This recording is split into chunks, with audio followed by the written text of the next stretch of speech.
ഞാൻ ദൈവത്തിൻ്റെ വഴികളെ പ്രമാണിച്ചു എന്ന് പറഞ്ഞാൽ എന്താണ്? ഞാൻ എൻ്റെ വഴികളിൽ നടന്നില്ല, ദൈവത്തിൻ്റെ വഴികളിൽ നടന്നു.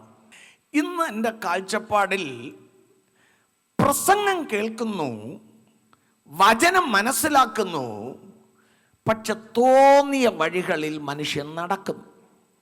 സ്തോത്രം, ഹല്ലേലൂയ. നിങ്ങളുടെ വഴികളെ ഒന്ന് വിചാരിച്ചു നോക്കുവീൻ.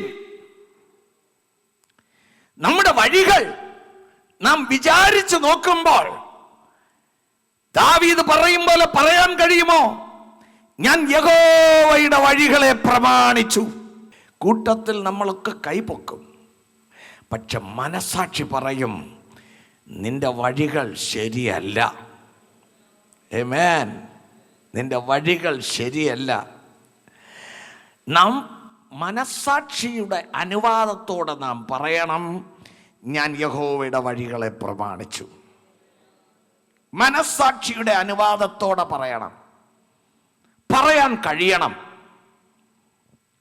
പലപ്പോഴും ദൈവത്തിൻ്റെ വചനത്തിൻ്റെ വഴികളെ വിട്ട് വിലകി, ആ ഇടുക്കവും ഞെരുക്കവുമായ പാതയെ വിട്ട് വിലകി, ആ ക്രൂശിൻ്റെ പാതയെ വിട്ട് വിലകി, ആ സിയോനിലേക്കുള്ള വഴികളെ വിട്ട് വിലകി, നമ്മുടെ ഇംഗിതത്തിനൊത്തവണ്ണമുള്ള വഴികളെ നാം തിരഞ്ഞെടുത്തുവെങ്കിൽ ഇവിടെ നാം ഭയപ്പെടേണ്ടിയിരിക്കുകയാണ്.